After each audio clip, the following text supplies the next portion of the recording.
मुझे अपना के मुझे फिर से पराया क्यों कर दिया माँ?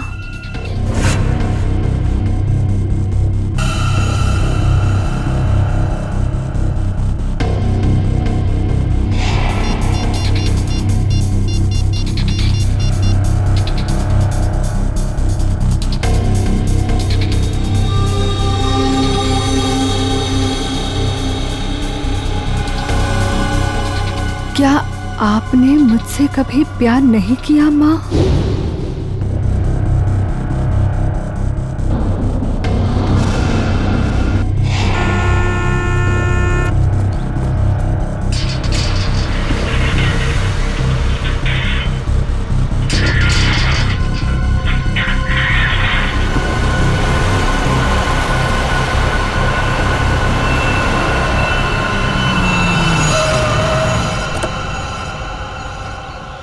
नमस्ते मैडम जी।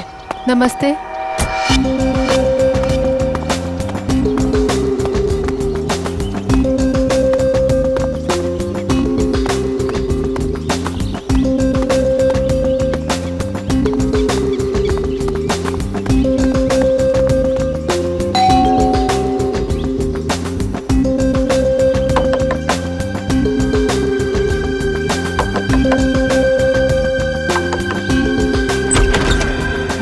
दरवाजा कैसे खुला है? विनीता, विनीता, विनीता, कहाँ हो तुम? सो रही हो क्या? विनीता। अंकल, आंटी, कोई आवाज क्यों नहीं दे रहा है?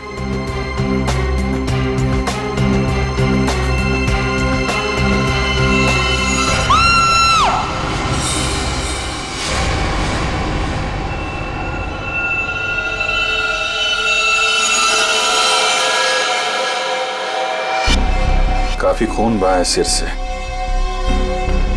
लगता है किसी भारी चीज से मारा गया है। सर बाथरूम में ये लोहे का रॉड मिला है सर, इस पे ताजे खून के धब्बे हैं। हो सकता है इन दोनों को मारने के लिए इस रॉड का इस्तेमाल किया गया है। उंगलियों के निशान मिल सकते हैं इस पे, संभाल के रख दो।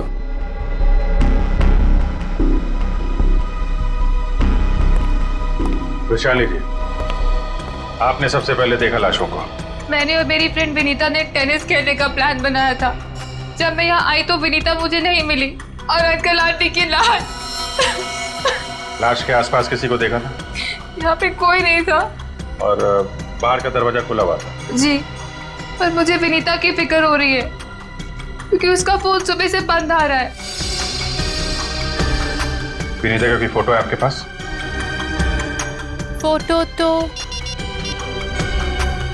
ये रही। वंश सर, ये फोटो सब चेक ना किया और पुलिस स्टेशन में भेजो, इसकी जान को खतरा हो सकता है। सर। और आप हैं यहाँ के वॉचमैन। वॉचमैन का मतलब समझते हो? घर का रखवाला।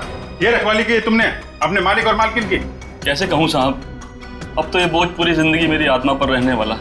तुम्हारे रहते हुए खूनी अंदर आया तो आया कैसे? ये बात तो मेरे लिए भी पहेली बनी हुई है। ऐसी पहेली सुलझाना सीआईडी को अच्छी तरीके से आता है। प्लीज साहब, मेरे बाबूजी से इस तरह बात मत कीजिए, ये दिल के मरीज है और अगर इन्हें कुछ हो गया तो मेरा क्या होगा? चुप कर, माफ करना साहब, मेरा बेटा है, मुझसे बहुत प्यार करता है। चल जा, बाहर जाके बैठ। कल रात विनीता घर पे थी? हाँ साहब, वो घर पे ही थी, मगर रात को देर से आई थी। 2 बजे घर पे आई थी वो। और वैशाली जी, आप कितने बजे आई? सुबह 8 बजे। मतलब विनीता यहाँ से रात 2 बजे से सुबह 8 बजे के बीच में गई है? नहीं गई साहब। नहीं गई है तो घर पे कहाँ है? तुम ड्यूटी पे कितने बजे सो रहे थे ये बताओ। नहीं साहब, हम बिल्कुल नहीं सोए। सोने की बात तो दूर, हमने सेकंड की झपकी भी नहीं ली। तो क्या वो खूनी आसमान से उड़ के इस घर में आया? हाँ? वैशाली, एक बात बताओ, विनीता के परिवार वालों की किसी से कोई दुश्मनी थी? मुझे इस बारे में कुछ नहीं पता। अच्छा, विनीता के बारे में आप हमें और क्या बता सकती हैं? विनीता मुझसे अपने सारे सुख दुख बांटती थी, बस उसे अपने अनाथ होने की हीन भावना महसूस होती रहती थी। एक मिनट, आपने कहा कि विनीता अनाथ है? अंकल आंटी ने उसे गोद ले रखा था। अच्छा, विनीता का सुरेश जी और उनकी पत्नी के साथ कैसा संबंध था? बहुत अच्छा था, जैसे कि उसके सगे माँ बाप हो। पर विनीता से वो एक ही बात से नाराज होते थे। कौन सी बात? रोहन। ये रोहन कौन है? वो सुरेश अंकल के दोस्त धनराज जी का बेटा था। उससे विनीता बहुत प्यार करती थी, पर इन्हें ये रिश्ता जरा भी मंजूर नहीं था। रोहन ठीक आदमी नहीं था क्या? एक नंबर का शराबी। उसकी शराब पीने की लत की वजह से उसके माँ बाप ने उसे जायदाद से बेदखल कर दिया था। शराब पीने के बाद उसे कुछ भी होश नहीं रहता। एक बार तो उसने मेरे सामने इतना बड़ा ड्रामा क्रिएट किया था। विनीता दरवाजा खोलो, खोलो दरवाजा। मैंने कहा दरवाजा खोलो वरना मैं दरवाजा तोड़ दूंगा। रोहन, मैं तुमसे अभी कोई बात नहीं कर सकती, प्लीज चले जाओ यहाँ से। मुझे अभी बात करनी है, मुझे इसी वक्त बात करनी है। खोलो दरवाजा, खोलो। साहब बिटिया ने मना किया ना, वो आपसे नहीं मिलना चाहती है, आप जाइए यहाँ से। विनीता, ये क्या कर रही हो? दरवाजा मत खोलो। मुझसे इस तरह से बात करने वाला। हाँ विनीता, तो तुम्हारे पापा एकदम सही कह रहे हैं। अभी वो होश में नहीं है, दरवाजा मत खोलना। और अच्छे से समझा दे कि दोबारा मुझसे पंगा ना ले। हट विनीता। ये क्या ड्रामा लगा रखा है रोहन? चलो अभी चलो यहाँ से। अरे और माफी मांगो इनसे। सॉरी सॉरी वॉचमैन अंकल, मुझसे गलती हो गई। ये मेरी बदतमीजी की कीमत। दारू पी के तुम कुछ भी करते हो ना, कुछ भी बकते हो। चलो यहाँ से, चलो रोहन। हो सकता है इस रोहन ने शराब के नशे में आके सुरेश जी और उनकी पत्नी का खून कर दिया, और फिर विनीता को अपने साथ लेकर चला गया। इस रोहन का नंबर है आपके पास? हाँ, नंबर तो है मेरे पास। 1982345561।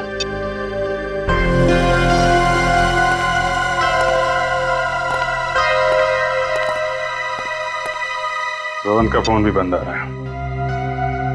सर, अब एक बात समझ में नहीं आ रही है। अगर वो खूनी मेन गेट से अंदर नहीं आया तो फिर कहाँ से आया? घर को चेक करते हैं।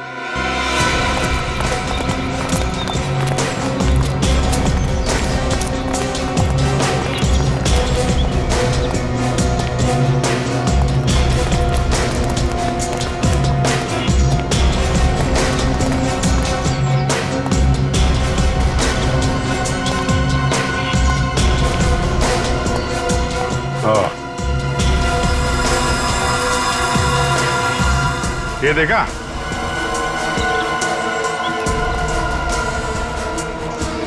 लगता है खूनी यहाँ से अंदर आया और फिर यहीं से बाहर भाग गया। सर खूनी यहाँ से आ जा सकता है, लेकिन खूनी विनीता को यहाँ से कैसे लेके जा सकता है? हाँ सर, अगर विनीता के साथ उसने जोर जबरदस्ती की होगी तो विनीता चीखती चिल्लाती शोर मचाती। हो सकता है विनीता को बेहोश कर दिया।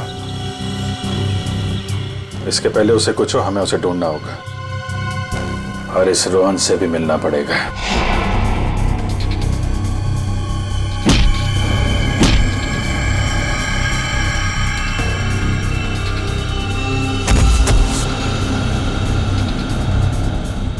सर, अभिजीत सर ने रोहन का यही का पता बताया।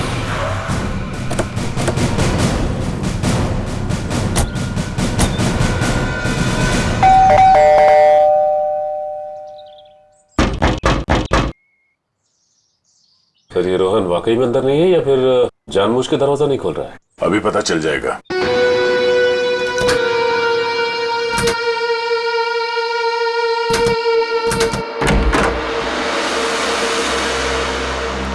हो सकता है उसने विनीता को यहीं कहीं छुपा के रखा हो। घर में सामान भी ज्यादा नहीं है, पूरा घर खाली दिखाई दे रहा है। हाँ, वैसे भी कंगाल है वो। माँ बाप ने तो बेदखल कर दिया था उसे। सचिन,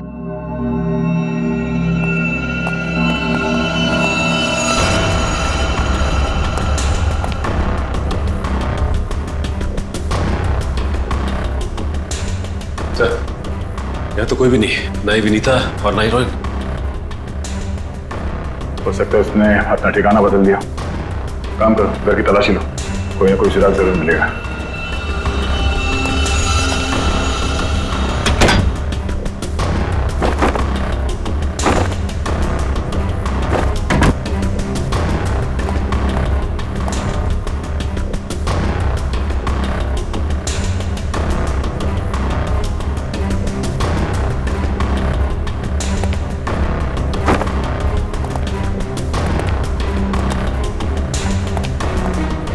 चारों तरफ किताबें ही किताबें पढ़ी।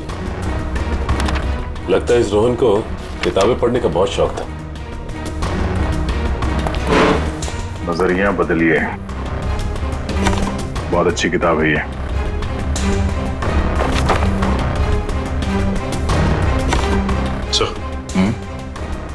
ये देखिए, इस डस्टबिन में ये दस्ताने पड़े थे। लगता है किसी ने अभी भी जलाया। मतलब इन दस्तानों का इस केस से कुछ लेना देना है।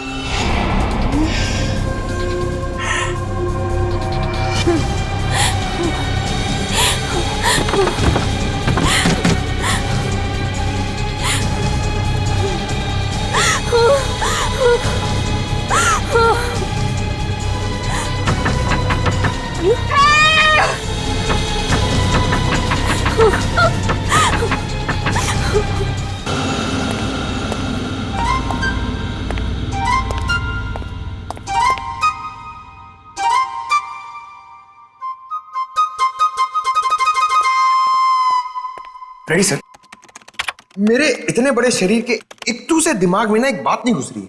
कौन सी बात? ये रोहन का मेन मकसद था विनीता से शादी करना, करेक्ट? करेक्ट। फिर इसने अपने सास ससुर की जान क्यों ली? अरे वृषाली ने बताया था ना कि उसे शराब पीने की बहुत जबरदस्त लत थी, और शराब के नशे में लोग अक्सर कुछ भी कर जाते, उन्हें कुछ याद नहीं रहता। हाँ क्या? क्या?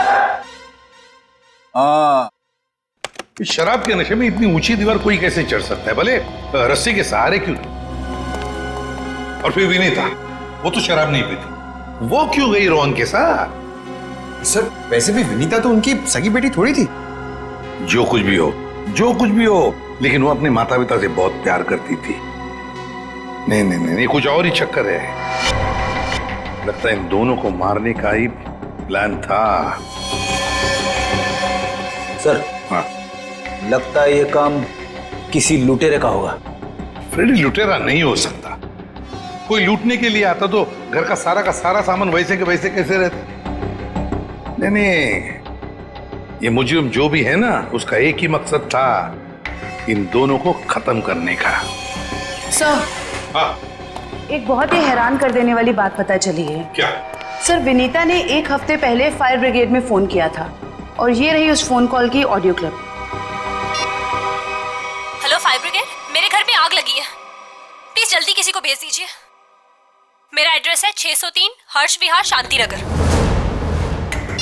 लेकिन सर, जब फायर ब्रिगेड वाले उनके घर पहुंचे तो विनीता की मम्मी माला जी ने उन्हें ये कहकर वापस भेज दिया कि वहां कोई आग वाग नहीं लगी है। हाँ, उसके घर में तो कोई आग लगने का निशान भी नहीं मिला। अरे झूठ क्यों कहा उसने? यही बात तो समझ में नहीं आ रही। फायर ब्रिगेड वाले ने खुद देखा था स्टोर रूम से धुआं निकलते हुए। उसने अंदर जाना भी चाहा, लेकिन माला जी ने उसे रोक दिया। माला जी ने फायर ब्रिगेड वाले को अंदर जाने से रोक दिया? क्यों? कुछ और ही चक्कर है।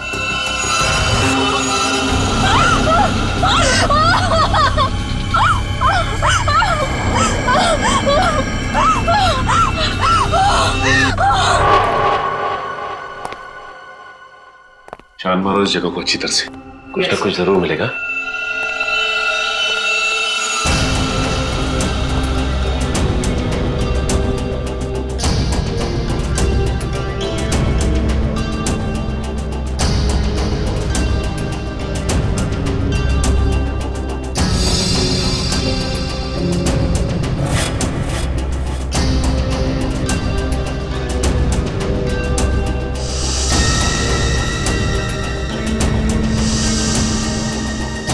ये क्या हुआ सर?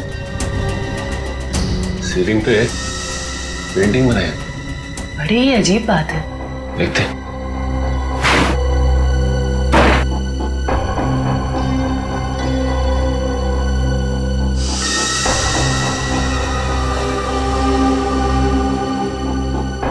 ये क्या? ये तो लगता है धुएं से बना हुआ निशान है, जलने की वजह से।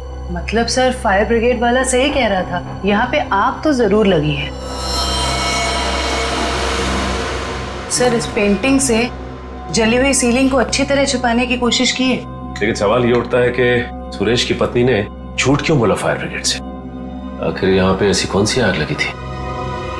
सीलिंग का सिर्फ यही वाला हिस्सा जला।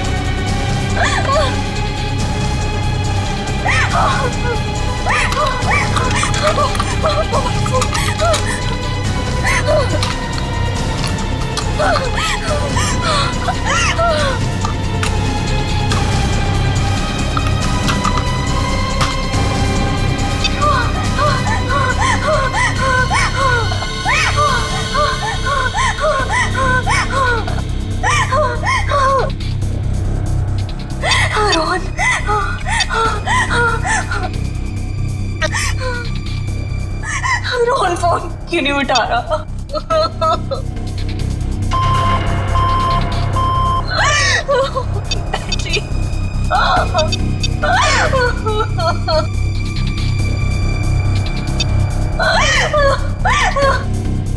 वैशाली पे फोन नहीं उठा रही। बैटरी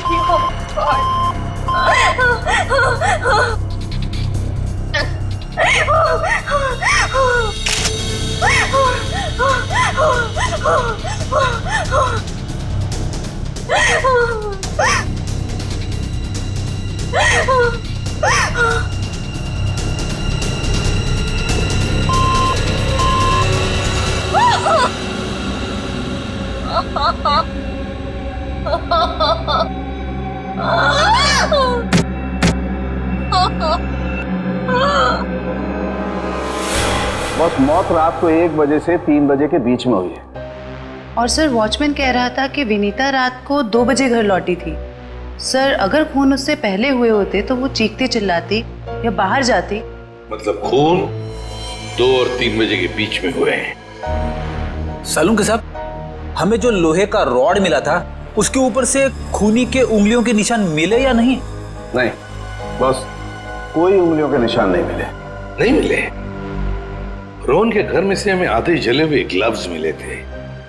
कहीं रोहन ने वो ग्लव्स तो नहीं पहने थे ये खून करते वक्त? हो सकता है, तारिका वही चेक कर रही है। सर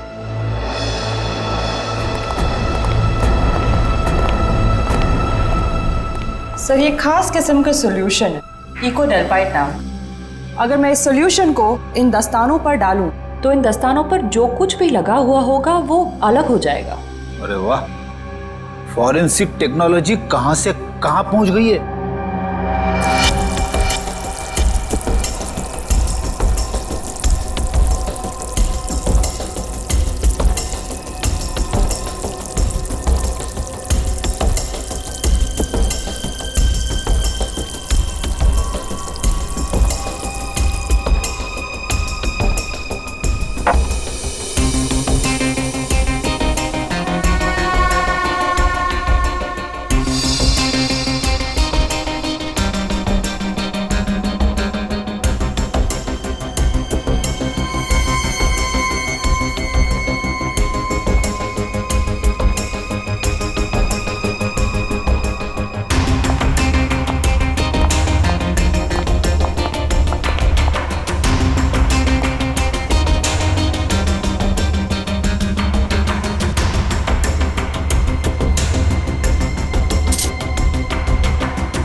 अरे इन पे तो खून लगा है, देखते हैं किसका है।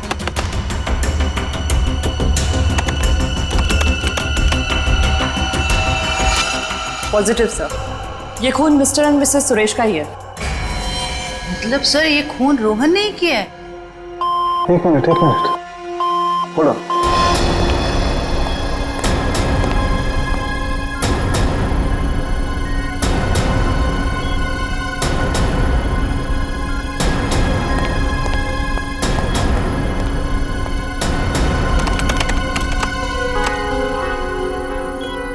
बस वो देखो,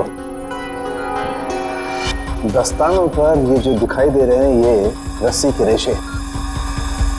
सर सर कहीं ये वही रस्सी तो नहीं जो हमें विनीता के घर के बाहर मिली थी? ये डॉक्टर साहब का कंप्यूटर कैसा है? टी करते रहता है। बस दस्तानों पर रस्सी के रेशे के अलावा कुछ और भी है। क्या? थोड़ा वक्त दो, पता लगाता हूं।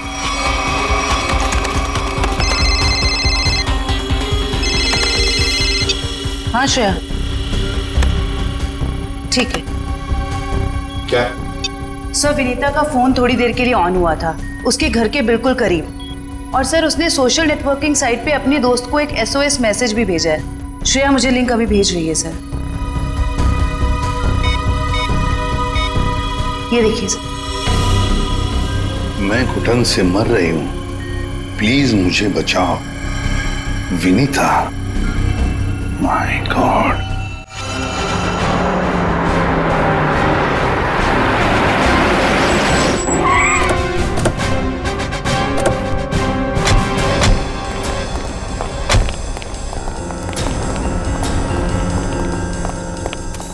फिर मोबाइल कंपनी ने बताया कि विनीता का फोन आखिरी बार यही ऑन हुआ था।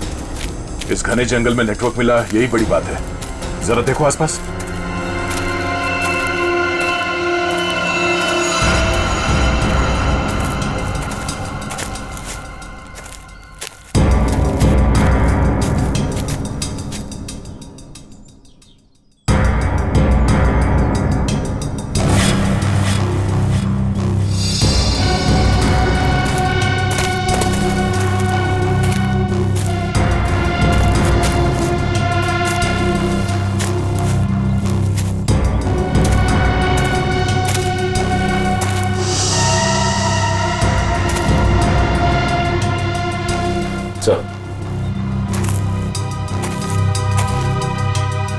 सामने झोपड़ी दिखाई दे रही है।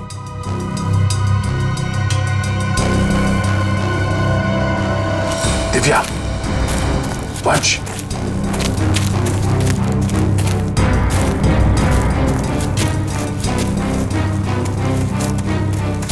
चौकन्ने रहना।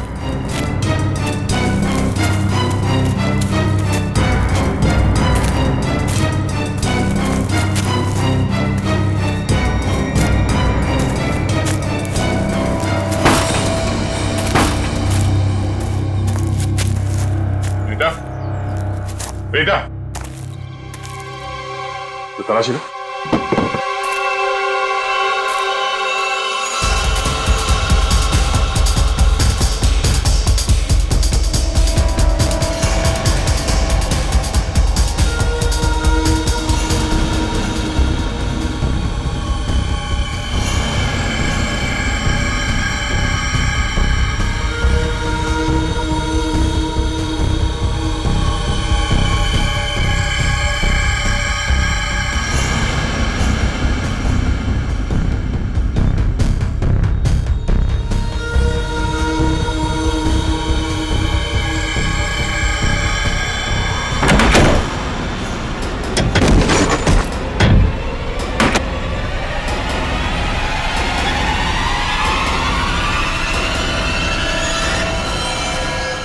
तो ये तो रोहन है।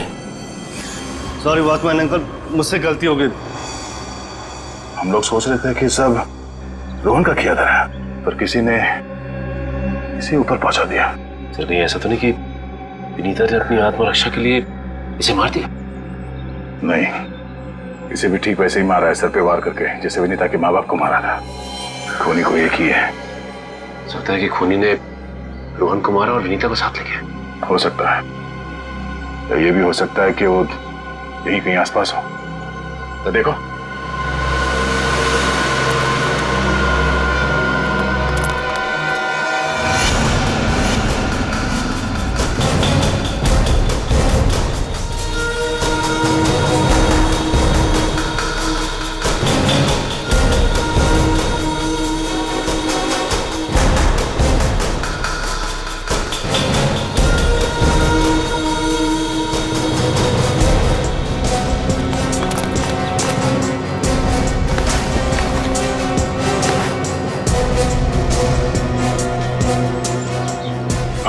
आसपास भी कुछ नहीं मिला तो कुछ नहीं मिला।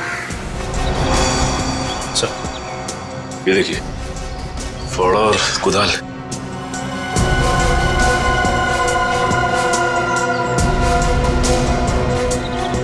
कहीं जमीन के नीचे तो नहीं? यहाँ पे खुदाई का सामान पड़ा हुआ है, जरा फाड़ो दिखा ना।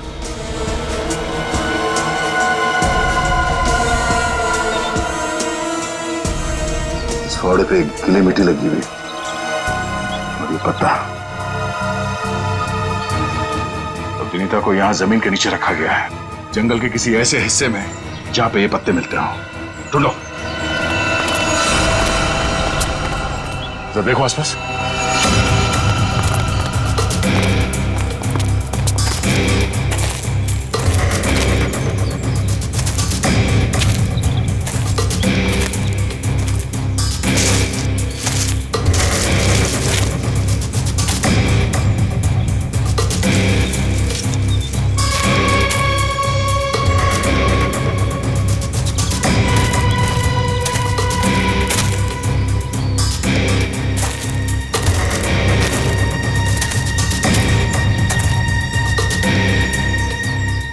सचिन, वंश, दिव्या,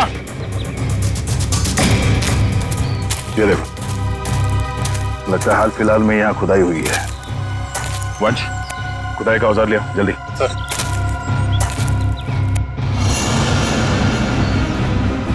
गुड, यहाँ पे खोदना शुरू करो।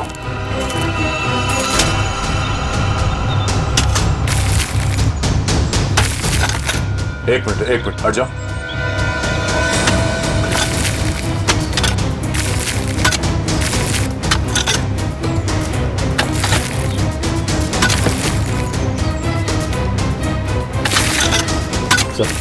हाँ? कुछ है। एक मिनट, खोदना बंद करो, हाथ से निकालो।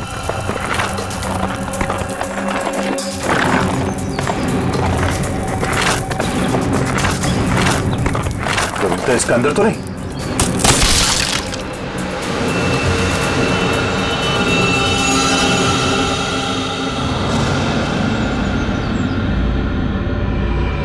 विनीता!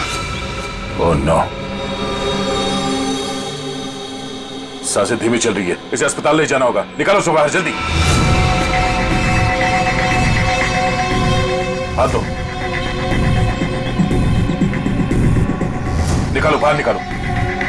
पैर पकड़ो उसके। चलो।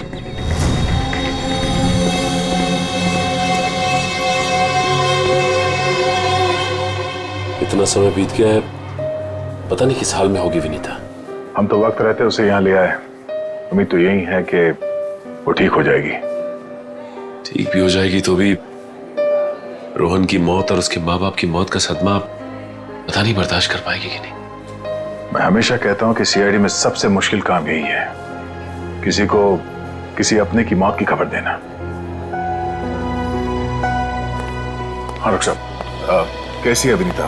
अब खतरे से बाहर है, उन्हें होश आ गया। गुड, हम उनसे बात कर सकते हैं? हाँ बात कर सकते हैं, लेकिन वो काफी तनाव में, बहुत देर तक कम ऑक्सीजन में रहने की वजह से फिलहाल बहुत ज्यादा कमजोर है वो। थोड़ा संभाल के ध्यान रखिएगा इस बात का। ठीक है, हम इस बात का ख्याल रखेंगे। Thank you. चलो।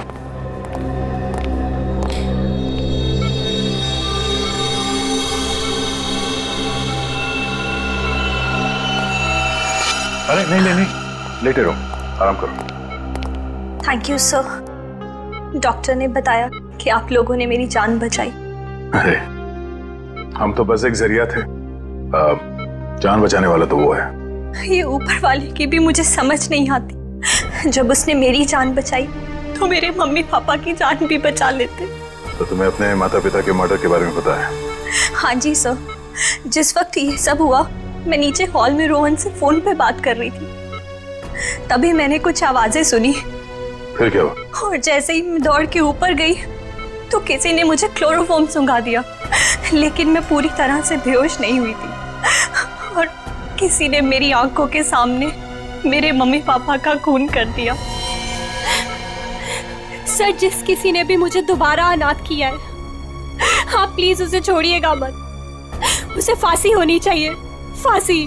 बिल्कुल, तुम्हारे माता पिता और रोहन के खूनी को हम क्या रोहन का भी खून हो गया? अब मैं किसके सहारे जीऊंगी?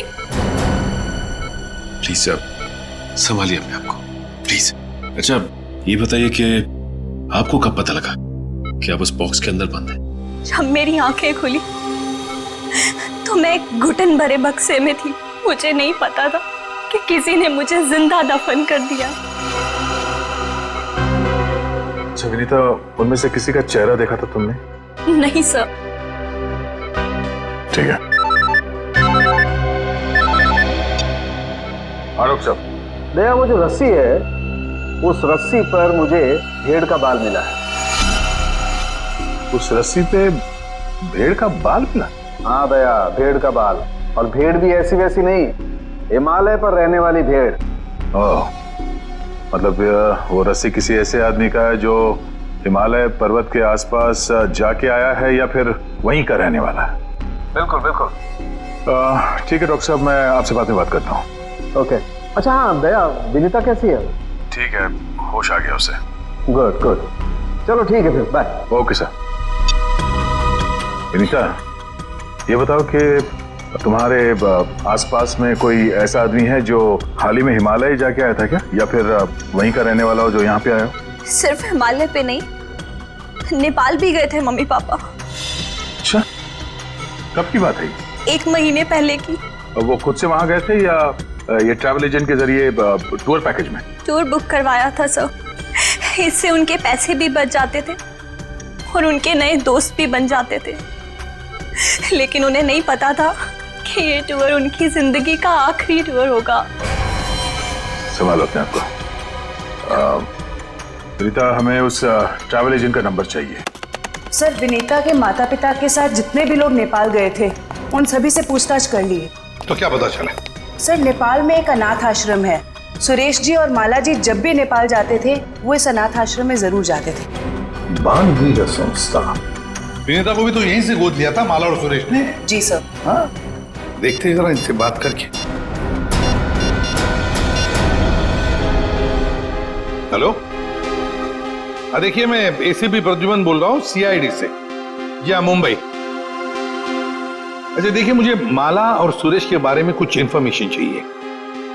हाँ हाँ, वो 1 महीने पहले आपके यहाँ आए थे ना? अच्छा अच्छा, तो प्लीज एक काम करेंगे आप, वो फोटोग्राफ्स हमारे सीआईडी के वेबसाइट पर मुझे भेज देंगे आप? Okay, thank you. क्या हुआ सर? किसकी तस्वीरें मंगवाई आपने? विनीता को गोद लेने से पहले सुरेश और माला ने इसी अनाथ आश्रम से 1 साल पहले एक लड़के को गोद लिया था, गोविंद नाम में। गोविंद, लगता है फोटोग्राफ्स आ गए।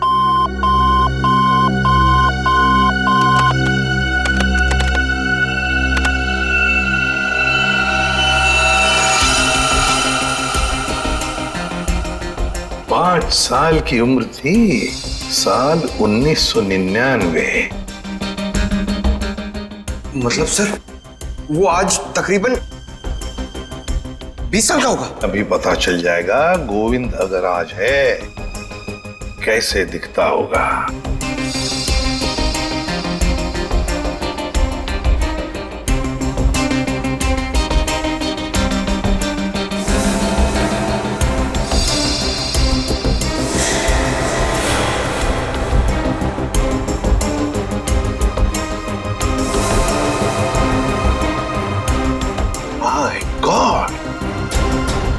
माय गॉड, ये गोविंद है।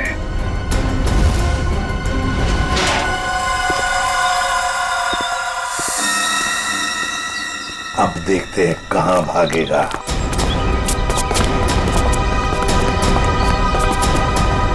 ठीक है सर, हमें देख के अंदर भाग गया है। जब गीदड़ की मौत आती है तो वो शहर की तरफ भागता है, मगर ये तो अंदर भाग गया। मगर सर, वो अंदर की तरफ क्यों भागा? वो तो पकड़ा जाएगा। ऐसे मुजरिम बाहर की तरफ भागते हैं, मगर ये अंदर भागे या बाहर, पकड़ा तो ये जाएगा ही। कहां गया ये? अभिजीत, दया, सर फैल जाओ, मैं सामने से घुसता हूं।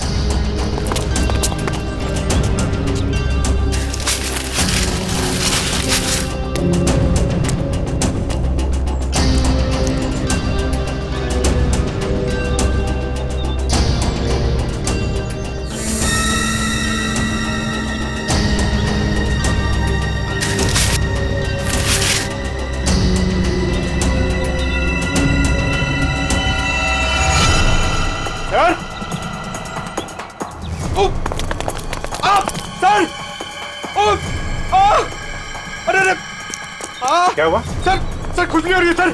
अरे खुजली कहाँ से होने लगी तुम्हें? सर बहुत तेज खुजली हो रही है सर। ये झाड़ की वजह से। अभिजीत क्या हुआ इसे? सर ये प्लांट ये बहुत गड़बड़ है, इसकी वजह से इसको खुजली हो रही है।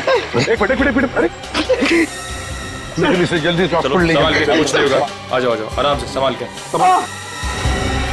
तो जानबूझकर हमें यहाँ अंदर बुलवा लिया है, जाल रचा है उसने खुजली वाले पौधों का। संभल के रहना, यहीं कहीं छुपाई है।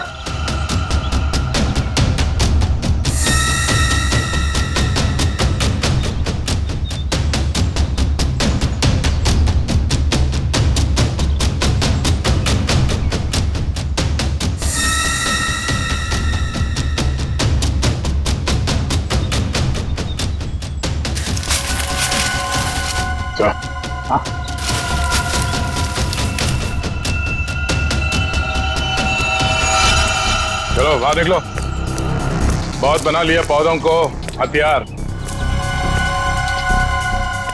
अब विदाई का समय आ गया है तुम्हारा, ससुराल चलना है। चलो प्लीज साहब, मेरे बाबूजी से इस तरह बात मत कीजिए। बहुत गड्ढे खोद लिए दूसरों के लिए, गिर गए ना उसी में। सर पानी मंगाइए सर, वरना मैं खुजली से मर जाऊंगा। पानी क्यों? खुजली का इलाज हम अपने साथ लेके चलते हैं। किसी औलाद के लिए अपने माँ बाप का खून करना इतना आसान नहीं होता सर, फिर चाहे वो माँ बाप सौतेले क्यों ना हो। गोद लिया था ना उन्होंने तुम्हें, फिर वॉचमैन को क्यों सौंप दिया? यही सच तो मैं भी जानना चाहता था सर, कि मुझे गोद लेने के 1 साल बाद मेरे माँ बाप को ऐसा क्या सूझा कि उन्हें लगा उन्हें एक लड़की को गोद लेना चाहिए, और मुझे फिर ऐसे ही सड़क पर छोड़ दिया और विनीता को गोद ले लिया। क्या तुम्हें सड़क पे छोड़ दिया? हाँ सर, ऐसा बर्ताव तो कोई अपने जानवर के साथ भी नहीं करता, जैसा उन लोगों ने मेरे साथ किया। वो तो भला हो मेरे बाबूजी का, जो उन्होंने मुझे रोता हुआ बस स्टॉप पर देखा और अपने साथ अपने घर ले गए, और तब मेरी अच्छी परवरिश की उन्होंने। सुरेश और माला ने पहचाना नहीं तुम्हें? नहीं सर, मैंने हाल फिलहाल में उनके घर जाना शुरू किया था। मेरे बाबूजी की उम्र हो गई थी, तो मुझे लगा मुझे नौकरी करनी चाहिए। क्या तुम्हारे बाबूजी जानते नहीं थे कि तुम उनके मालिक के बेटे हो? नहीं सर, जब मैं उन्हें मिला था तब वो वहां काम नहीं करते थे, और सर मैं इसे कोई इत्तेफाक नहीं कहूंगा, तो भगवान ने मेरे साथ इंसाफ की। तुम्हें किसने अधिकार दिया सजा देने का? सजा देने का हक सिर्फ अदालत को है। क्या तुम शुरू में पहचान गए थे उन दोनों को? ये बात तुम्हें मालूम कैसे पड़ी कि उन्होंने तुम्हारे साथ ऐसा किया था? नहीं पहचाना था सर। एक दिन मैं बगीचे में काम कर रहा था, तो माला मैम साहब ने मुझे घर के अंदर बुलाया था किसी काम से। विनोद। जी मैम साहब। जरा ऊपर आना, तो काम है। अभी आया।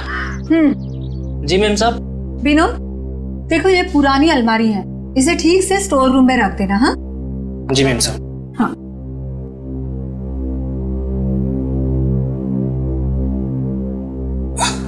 क्या हुआ विनोद, बहुत भारी है क्या? बहुत ज्यादा भारी मैम साहब। एक काम करता हूँ, इसमें से कुछ सामान बाहर निकाल लेता हूँ। मगर निकाला हुआ सामान फिर से रख देना अंदर। हाँ जी मैम साहब। हाँ।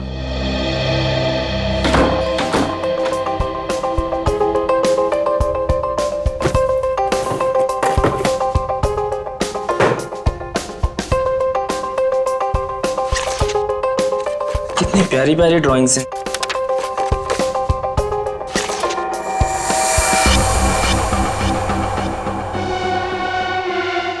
ये तस्वीर तो मेरे बचपन की है। इसका मतलब साहब और मेम साहब ने मुझे गोद लिया था। विनोद कितनी देर, जल्दी करो। जी मेम साहब, बस हो गया।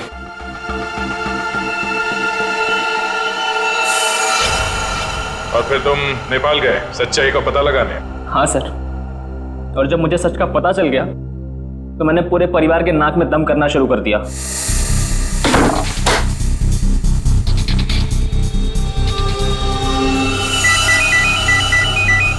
किसका फोन है?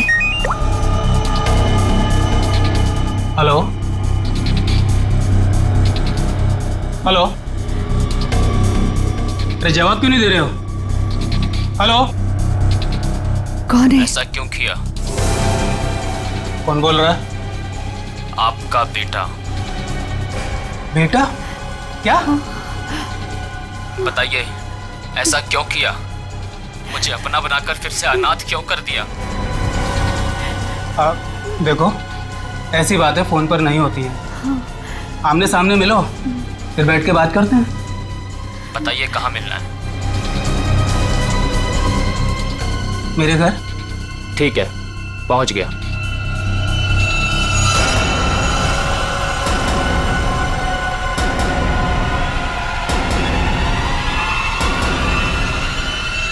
स्टोर रूम की अलमारी में तुम्ही ने आग लगाई थी ना?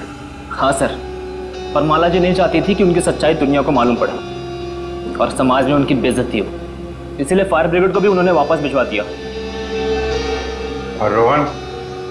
रोहन को क्यों मारा? मैं रोहन को नहीं मारना चाहता था सर, उससे मेरा कोई लेना देना था ही नहीं। मैं तो उसके घर गया हुआ था वो दस्ताने रखने के लिए, ताकि आप लोगों को दस्ताने उसके घर से मिले और आप लोग उस पर शक करें।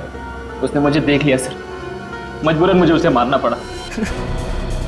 बदले की आग में तूने 3 खून किए, एक मासूम को जिंदा दफनाने की कोशिश भी की। ये कैसा बदला? ये बदले की आग तुम्हें फांसी के फंदे तक ले जाएगी, फांसी के फंदे तक।